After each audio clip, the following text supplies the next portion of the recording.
శ్రావణ మాసం సందర్భంగా ప్రతి 2 లక్షల కొనుగోలుపై ఒక గోల్డ్ కాయిన్ ఉచితం మన ముకుంద జ్యువెల్స్ లో. నమస్తే, నేను కేశవ్ సుమన్ టీవీ. ఆంధ్రప్రదేశ్ ఉప ముఖ్యమంత్రి ప్రాతినిధ్యం వహిస్తున్న పిఠాపురం నియోజకవర్గంలో అభివృద్ధి పరుగులు పెట్టబోతుందనేటువంటి సంకేతాలు చాలా స్పష్టంగా కనిపిస్తున్నాయి. ఇప్పటికే పిఠాపురానికి సంబంధించి ఒక రోల్ మోడల్ని అనౌన్స్ చేసినటువంటి పవన్ కళ్యాణ్ దానికి సంబంధించిన అమలు ప్రక్రియ పైన కూడా ప్రత్యేకంగా దృష్టి పెట్టారు. ఒకవైపు కోస్టల్ కారిడార్, ముఖ్యంగా సముద్ర తీరాన నిర్మించబోయేటువంటి కారిడార్ని, రహదారి వ్యవస్థల్ని అభివృద్ధి చేయడంతో పాటు ప్రజలకి కనీస అవసరాలపైన కూడా పవన్ కళ్యాణ్ ఫోకస్ పెట్టారు. ఇదే క్రమంలో బాబాయ్ కోసం అబ్బాయి కూడా అండగా నిలుస్తున్నట్టుగా ఒక అద్భుతమైన ప్రకటన చేశారు. దాని సారాంశం ఏంటి, పిఠాపురం ప్రజలకు దీనివల్ల కలిగే ప్రయోజనం ఏంటి, ఈ అంశాలను విశ్లేషించేటువంటి ప్రయత్నం చేద్దాం. మనతో పాటు చంద్ర శ్రీనివాస్ గారు, పొలిటికల్ అనలిస్ట్. చంద్ర శ్రీనివాస్ గారు, నమస్కారం. నమస్కారం అండి. పిఠాపురంలో ఒక హాస్పిటల్ నిర్మాణం పైన రామ్ చరణ్ గారు అనౌన్స్మెంట్ చేశారు. సో ఆయన ఎన్నికల సమయంలో కూడా వెళ్ళి బాబాయ్కి అండగా నిలిచారు. నియోజకవర్గంలో గెలిపించండి, మేము ఉన్నాం అనేటువంటి భరోసానిచ్చారు. ఇప్పుడు ఈ ప్రకటనని ఏ విధంగా చూడాలి? ఒకవైపు అధికారికంగా జరిగేటువంటి ప్రక్రియ, ప్రభుత్వ పరంగా జరగబోయేటువంటి కార్యాచరణ, ఇంకోవైపు వ్యక్తిగతంగా కూడా తమదైన శైలిలో పిఠాపురం పైన ఒక అటెన్షన్ తీసుకొచ్చే ప్రయత్నం జరుగుతోంది అని అనుకోవచ్చా? డెఫినెట్గా అండి. మొదటి రోజే ఆయన పిఠాపురం ఎంచుకున్నప్పుడే పిఠాపురం ప్రజల్ని నేను గుండెల్లో పెట్టుకుంటాను, ఇక్కడే శ్రీనివాసం ఏర్పాటు చేసుకుంటాను, పిఠాపురాన్ని దేశానికి రోల్ మోడల్గా చేస్తారని మాటిచ్చాడు. ఆ దిశగా ఆయన ఒక కాలం అందుబాటులో లేకపోయినా నాగబాబు గారు ఉండి పర్యవేక్షణ చేస్తా ఎక్కడ కూడా ఇది లేకుండా ఎలక్షన్స్లో మంచి మెజార్టీతో 70,000 పైన మెజార్టీతో గెలిచారు. ఆయన శాశ్వత చిరునామాగా పిఠాపురం ఉండబోతుంది, నో డౌట్ అట్ ఆల్. అదేవిధంగా అధికారులతో ఎమ్మటే కలెక్టర్ గారితో పోయి ఈ పరిసరాలు, పిఠాపురం పరిసరాల్లో ఉన్న తీర ప్రాంతాన్ని కూడా చేసేసి అన్ని రకాల అధికారులు కూడా పిలిచి ఎలా చేయాలి, ఈ యొక్క కోతకు గురవకుండా అక్కడ సముద్రాన్ని ఎట్లా చేసుకొని మంచి ఉప్పాడ తీర ప్రాంతాన్ని ప్రొడక్షన్ చేయటమే కాకుండా ఒక టూరిజం హబ్గా ఎలా చేయాలనేది ప్రణాళిక సిద్ధంగా చేసుకున్నారు. అదేవిధంగా ఆయన సొంత స్థలం కొనుక్కోవటం, ఇల్లు కట్టడానికి నిర్మాణాలు శరవేగంగా జరుగుతూ ఉన్నాయి. ఈలోపు ఊహించిన విధంగా అక్కడ రియల్ ఎస్టేట్ కూడా పెరిగిపోయింది. అక్కడ ప్రజలందరూ కూడా పవన్ కళ్యాణ్ గారు స్థలం కొనగానే పెరిగిందంట కదా? పెరిగిందండి, దాదాపు ఎవరు ఊహించిన విధంగా పెరిగింది. ఆ రోజు మీరు అన్నట్టు రామచంద్ర గారు వెళ్ళిన తర్వాత సురేష్ గారు వీళ్ళందరూ వెళ్ళినప్పుడు ఆ రోజు ఒకటే చెప్పారు, మీరు మంచి రోజులు పిఠాపురం ప్రజలు చూడబోతున్నారు, బాబాయిని గెలిపించిందని ఆ రోజు రామచంద్ర గారు చెప్పటం.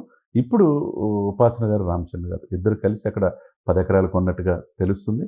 అది 100% కొన్నారని చెప్తున్నారు అక్కడ స్థానికులు కూడా, అధికారికంగా కూడా చెప్తున్నారు. అదే కనుక జరిగితే అక్కడ అపోలో హాస్పిటల్ నిర్మాణం జరుగుతుందంటే, అంటే మల్టీ స్పెషాలిటీ అత్యంత అధునాతనమైన హాస్పిటల్ వస్తే ఉభయ గోదావరి జిల్లాలకి మంచి ఇదే కదండి.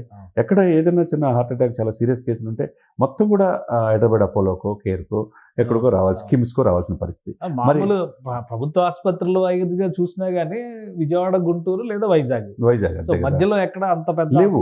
కాబట్టి ఉభయ గోదావరి జిల్లాలకి ఇది ఒక మణిహారంగా పిఠాపురం కనుక అపోలో హాస్పిటల్ నిర్మిస్తే మంచి, అంటే పేదవాళ్ళకి కూడా కార్పొరేట్ వైద్యం, ఎందుకంటే వీళ్ళు కార్పొరేట్ సోషల్ రెస్పాన్సిబిలిటీ కింద ఉపాసన గారు సినీ కార్మికుల కోసం కావచ్చు ఎన్నో చేస్తున్నారు. కాబట్టి ఇక్కడ తక్కువ ఫీజుతో మెరుగైన వైద్యం ఇచ్చే అవకాశం అధునాతనమైన టెక్నాలజీతో అపోలో హాస్పిటల్ హైటెక్ అంగులతో నిర్మిస్తే కనుక గోదావరి జిల్లా, ముఖ్యంగా ఉభయ గోదావరి జిల్లాలకే కాకుండా దాంట్లో తూర్పుగోదావరి పిఠాపురం పరిసర ప్రాంతాలకు కూడా ఒక మంచి ఇది ప్రజలకి ఒక గిఫ్ట్ ఇచ్చినట్టుగా ఉంటుందంటంలో ఎటువంటి సందేహం లేదు.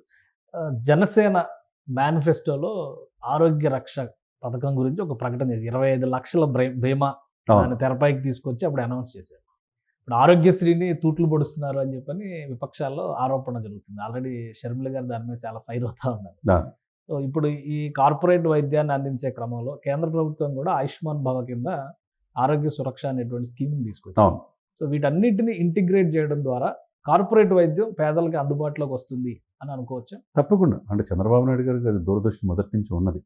అంటే పేదవాడికి మెరుగైన వైద్యం తక్కువ ఫీజులో వస్తే అప్పుడే నిజమైన ఇది కలిగించినట్టు. విద్యా వైద్యం ఇవే కదా, అంతే కదండి. కావాల్సింది తిండి, ఉండటానికి నీడ, తిండి, అంతే కదండి. దాంట్లో భాగంగా వైద్యం నారాయణ హరి అంటారు. ఇప్పుడు భగవంతుడు ఎలా ఉంటాడో మరి తెలియదు, కానీ డాక్టర్ని దేవుడుగా మనం చూసుకుంటాం.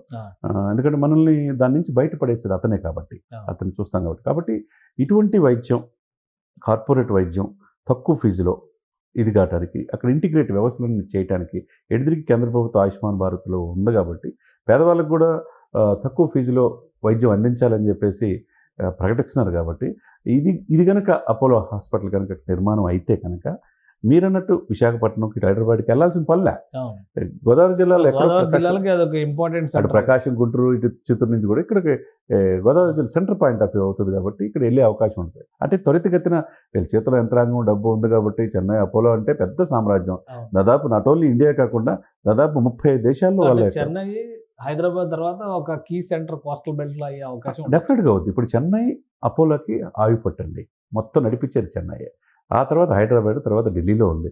ఇప్పుడు మీరన్నట్టు ఇండియాలో ఇప్పుడు ఇది సౌత్ ఇండియాలో ఇక్కడ గోదావరి జిల్లాలో ఒక సెంటర్ పాయింట్ ఆఫ్ వ్యూగా ఎస్టాబ్లిష్ అయ్యే అవకాశం ఉంది. ఎందుకంటే దేశ దేశాల్లో అపోలో ఒక బ్రాండ్ అనేది ఉంది కాబట్టి ఆ అపోలో అల్లుడుగా రామ్ చరణ్ ఉన్నాడు కాబట్టి బాబాయ్ కోసం అబ్బాయి అన్నట్టుగా బాబాయ్ కోసం ఏదైనా చేయాలనే ఇదితో ఉంటాడు ఇప్పుడు. ఎందుకంటే తన ఎదుగుదలలో ప్రతిది కూడా ఆయన చూసి ఎంతో నేర్చుకున్నాడు.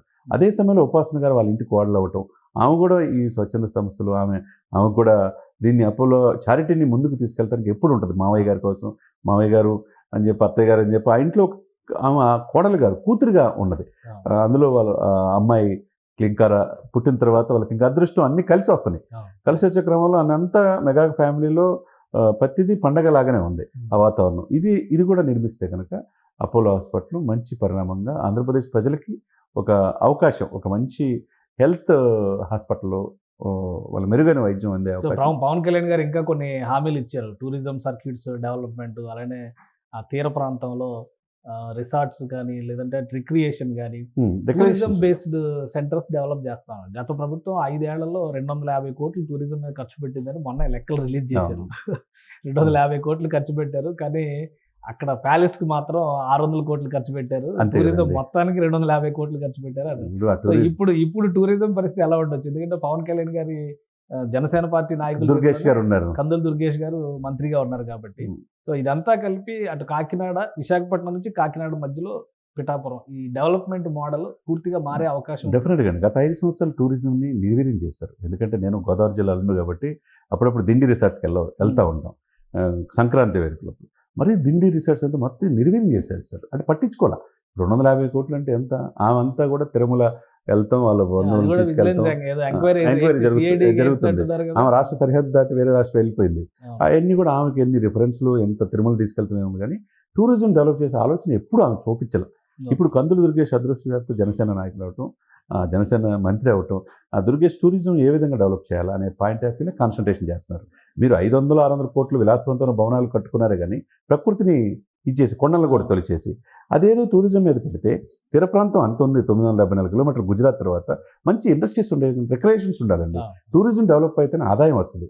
ఈ పవన్ కళ్యాణ్ గారు చెప్పినట్టు పిఠాపురం ఇప్పుడు ఉప్పిన సినిమా తీశారు, అక్కడే కదా తీసింది, ఆ బీచ్లో తీశారు. మెరీనా బీచ్, తలదన్నే బీచ్ని నిర్మాణం చేస్తానని చెప్పాడు పవన్ కళ్యాణ్ గారు. డెఫినెట్గా చేస్తారు. కేంద్ర ప్రభుత్వం వీళ్ళంతా కోయిలేషన్తో ఉన్నారు కాబట్టి ఈ కూటమి డెఫినెట్గా టూరిజంని ఇప్పుడు పిఠాపురం ఒక రోల్ మోడల్గా దేశానికే చేస్తానని పవన్ కళ్యాణ్ గారు మాట ఇచ్చారు. యాజ్ డిప్యూటీ సీఎంగా డెఫినెట్గా 100% చేస్తాడు. ఆ దిశగా మీరు అన్నట్టు ఒకవైపు వైద్యం, ఒకవైపు విద్య, తర్వాత ఈ సెంట్రల్ లెవెల్లో ఇండస్ట్రీస్ తీసుకురావడానికి ప్రయత్నం చేస్తున్నారు, రోడ్లు నిర్మాణం చేస్తున్నారు.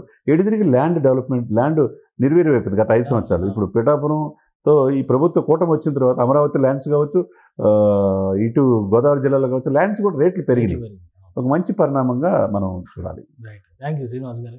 ఇది పిఠాపురం పైన స్పెషల్ ఫోకస్ పెట్టింది మెగా ఫ్యామిలీ. పవన్ కళ్యాణ్ని అఖండ మెజారిటీతో గెలిపించినందుకు పిఠాపురం ప్రజల రుణం తీర్చుకుంటామని ఆల్రెడీ అనౌన్స్ చేశారు. ఆ క్రమంలో ఒక మొదటి అడుగుగా అపోలో హాస్పిటల్స్ పిఠాపురంలో నిర్మాణానికి 10 ఎకరాల భూమిని కొనుగోలు చేసినట్టుగా సమాచారం ఉంది. దీంతోపాటు టూరిజం, ఎకో టూరిజం, అలానే మెడికల్ టూరిజం, టెంపుల్ టూరిజం, ఈ సర్క్యూట్స్ అన్నిటినీ కూడా మిళితం చేస్తూ ఒక స్పెషల్ ఫోకస్ పిఠాపురం పైన డిప్యూటీ సీఎం పవన్ కళ్యాణ్ అతి త్వరలో పెట్టే అవకాశం ఉంది. దీనికి సంబంధించినటువంటి ప్రణాళికలు కూడా సిద్ధమవుతున్నట్టుగా సమాచారం ఉందని చంద్ర శ్రీనివాస్ గారు విశ్లేషిస్తున్నారు. ఇది special discussion. Keep watching. Suman టీవీలో మీ పర్సనల్ అండ్ బిజినెస్ ప్రమోషన్స్ కోసం కింది నెంబర్కి కాంటాక్ట్ చేయండి.